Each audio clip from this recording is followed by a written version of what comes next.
Direto de Brasília, Catarina Martorelli com as informações. Bom dia, Catarina. Olá, bom dia a todos. O presidente da República, Jair Bolsonaro, já está em Davos, na Suíça, para participar do Fórum Econômico Mundial. O fórum vai de hoje até a próxima sexta-feira.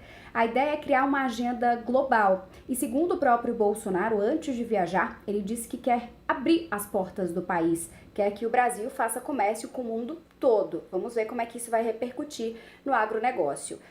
Durante essa ausência do presidente, o vice-presidente da República, Hamilton Mourão, é quem assume o Palácio do Planalto. E agora uma outra notícia com relação a uma polêmica depois de uma declaração da ministra da Agricultura, Tereza Cristina, que agora quer abrir as terras indígenas para exploração agrícola comercial. Pois é, ela acredita que é possível sim que essas comunidades recebam alguma renda por conta desse comércio, dessa produção agrícola. As entidades indígenas que defendem as terras indígenas estão preocupadas e a gente vai continuar acompanhando a repercussão de tudo isso. São essas as informações desta terça, direto daqui de Brasília. Catarina Martorelli para o SBA. Na semana passada, o fórum realizado em Cuiabá debateu os impactos que o projeto de lei do novo Fundo Estadual de Transporte e Habitação vai causar ao agronegócio do Mato Grosso. Valdir Pacheco traz as informações.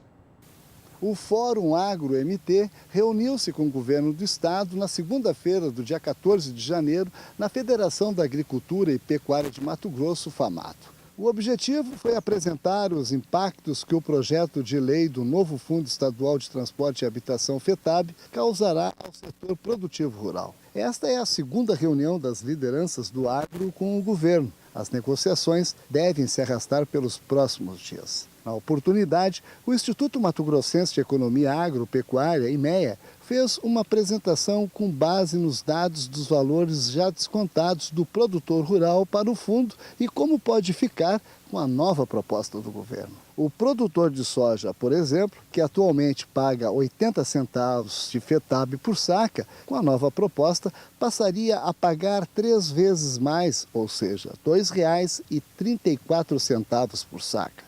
Os produtores de milho e de cana-de-açúcar, que até então não tinham descontos, pagariam respectivamente 50 centavos por saca e 0,69 centavos a tonelada. No caso do algodão, o setor mais impactado, a cobrança saltaria de 21 centavos para R$ 4,17 por arroba. Em relação ao boi, a contribuição direta ao fundo aumentaria de R$ 41,95 por cabeça para R$ 50,95 por cabeça. Quando comparados aos demais estados do país, os números demonstram que as alíquotas cobradas em Mato Grosso estão bem acima do que é praticado em outras regiões. Para abater o boi, por exemplo, o pecuarista de Mato Grosso paga R$ 41,95 por cabeça, enquanto o Mato Grosso do Sul é cobrado R$ 18,92 a cabeça. Em Goiás, R$ 7,30 por cabeça. E R$ 2,42 por cabeça no estado do Pará.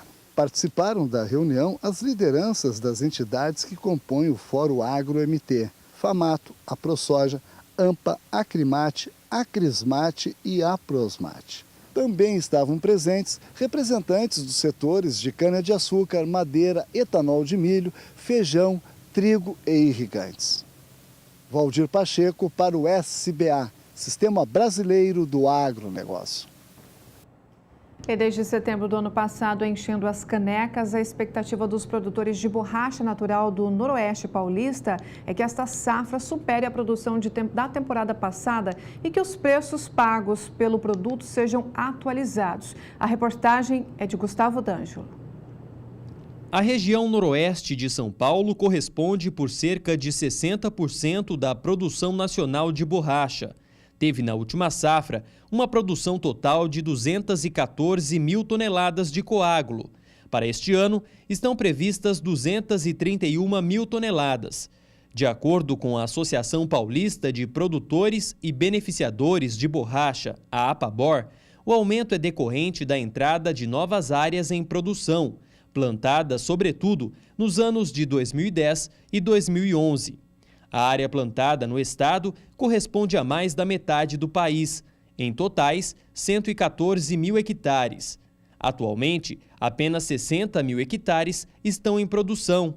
Isso significa que nos próximos anos, mais 54 mil hectares atingirão a idade de sangria, fazendo com que o valor da produção agropecuária da borracha natural no estado, que atualmente é de 590 milhões de reais, ultrapasse a marca de 1 bilhão. Pioneiro no cultivo de seringueira na região de Araçatuba, seu Thales Fagundes possui atualmente 30 mil pés e está satisfeito com a produção, que chega a 7 quilos de coágulo por árvore ano. Um companheiro nosso que já tinha seringueira e me entusiasmou para que plantasse, né? Isso tem mais de 30 anos. E aí nós plantamos e eu achei que acertei, porque é uma coisa interessante. Como aposentadoria, eu acho um plantio fantástico, porque ela demora um pouco para começar a dar, 7 anos acima que começa a ter produção, né? Na realidade, com 10 anos é que se ganha dinheiro. Então eu acho que esse espigão da Noroeste, que sai de Buritama e vai parar na beira do Rio Tietê, sentido Três Lagoas, é o lugar ideal para o plantio de seringueira. Não tem no Brasil um lugar tão bom quanto esse. Pode ter igual, mas é difícil, hein? Tem que ser aqui mesmo em São Paulo, como é a realidade. Hoje, São Paulo é o maior produtor de látex do Brasil. Então, eu sou muito contente com esse plantio. Mas a grande variação nos preços da borracha tem dificultado a vida dos produtores. É que enquanto na safra 2016-2017 o preço médio foi de R$ 2,94 o quilo, na safra passada não passou de R$ 2,23. E a projeção para esta temporada é de que navegue em torno de R$ 2,20. É uma pena isso acontecer, porque o volume de pessoas que trabalham com seringueira, sangradores, é um volume altíssimo, é muita gente. E isso cria um desânimo muito grande, né, para a pessoa poder investir. O atual preço mínimo da Conab é de R$ 2,16. Os produtores reclamam que este valor está desatualizado e nos últimos meses tem se reunido com equipes da Conab para atualizar a planilha. A atuação da Apabor, ela é nota 10. Ela sempre está fazendo reuniões, indo para Brasília, Congresso, enfim, Ministério da Agricultura. Ela usa de todos os meios para melhorar a vida de quem está fazendo seringueira, né? Então eu estou acreditando que isso aqui uma hora vai aparecer alguma pessoa que vai se interessar em resolver essa questão, né? E eu espero que dentro de pouco tempo aconteça isso. A esperança é que agora, com o novo governo, a atenção com o setor seja melhor e que o preço possa ser atualizado. Gustavo D'Angelo para o SBA. E a Conab, a Companhia Nacional de Abastecimento, vai ao Rio Grande do Sul para realizar um levantamento dos custos de produção do arroz. Os dados vão ajudar a companhia na composição do preço mínimo do produto, já que a última pesquisa foi feita há 4 anos. Um estudo feito pela Federação da Agricultura do Rio Grande do Sul mostra que o produtor brasileiro é prejudicado com as atuais políticas do Mercosul, que acabam por gerar assimetrias. A importação de produtos que utilizam insumos não autorizados no Brasil e a alta taxação dos agroquímicos que acabam por encarecer e tirar a competitividade da produção agrícola nacional são alguns dos temas que a Farsul vem colocando em pauta. Até mesmo peças e fertilizantes brasileiros acabam sendo comercializados por valores mais baixos no exterior em decorrência dessas regras. O economista-chefe do sistema Farsul, Antônio da Luz, apresentou na semana passada os problemas e fraquezas no cálculo para estipular o preço mínimo do arroz e como isso afeta os programas de governo. As perdas geradas pelas fortes chuvas também foram discutidas.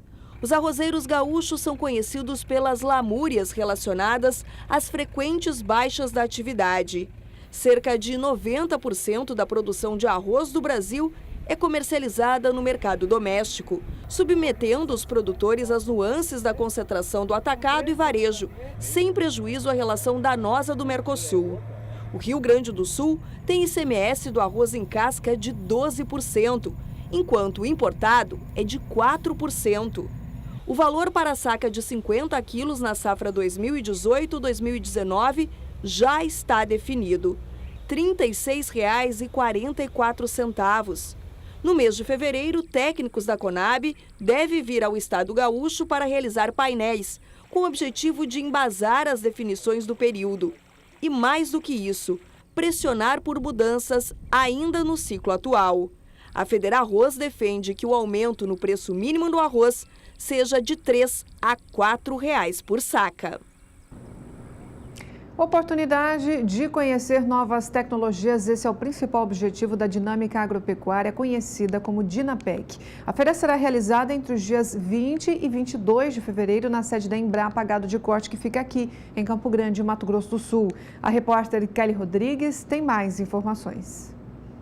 A feira visa compartilhar conhecimentos e soluções para o agronegócio nacional, vista como uma vitrine tecnológica que acontece anualmente na sede da Embrapa Gado de Corte, em Campo Grande, Mato Grosso do Sul, é aberta ao público. Vários parceiros estão envolvidos no projeto, como a Fundação MS. O que a gente apresenta durante o Dinapec são as tecnologias de implantação de soja em áreas de pastagens. Então, qual é a tecnologia que hoje tem funcionado quando você vai transformar uma área que é de pastagem em produção de grãos?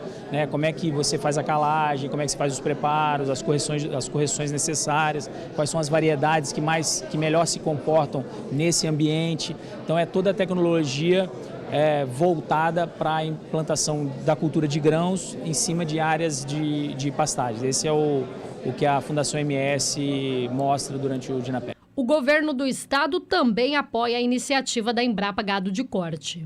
A feira é fundamental no quesito transferência de tecnologia. Quando a gente fala em uma feira voltada para a importância da sustentabilidade, aí está totalmente alinhado com aquilo que o governo busca hoje. O governo busca hoje, principalmente através dos programas de incentivo, premiar, incentivar a sustentabilidade da produção em todos os setores do agro. De acordo com os organizadores da feira, mais de 3 mil pessoas devem visitar a 14ª edição da Dinapec. Kylie Rodrigues para o SBA.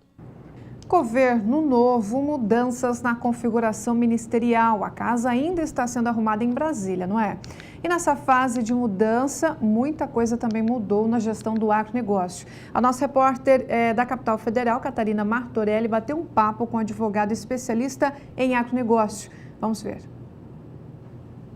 É isso mesmo, né? A casa ainda está sendo arrumada aqui em Brasília, mas muitas mudanças já foram feitas e mudanças voltadas para o agronegócio, o Ministério da Agricultura. Então, a gente convidou o doutor Adamir Fiel, que é um advogado especialista em agronegócio, para dizer para a gente, explicar um pouquinho o que é que muda do ponto de vista jurídico, qual é a opinião dele com relação a essas mudanças.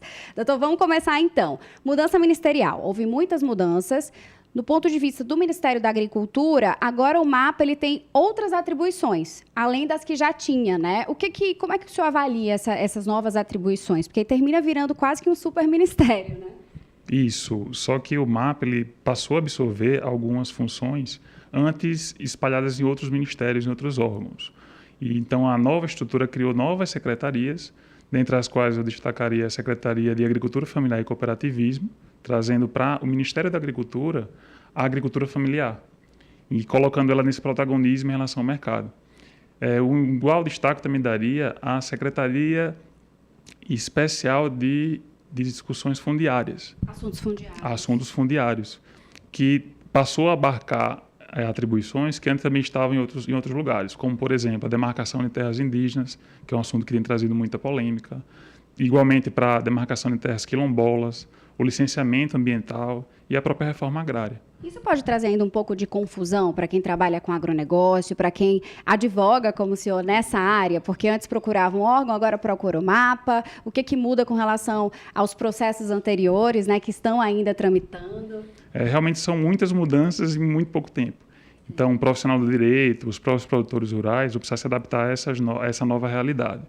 Então, nós temos desde os órgãos que passam a lidar com esse tipo de atividade, todos concentrados no Ministério da Agricultura. E ela faz essa coordenação estratégica, não só no ambiente interno, mercado interno, mas também no ambiente internacional.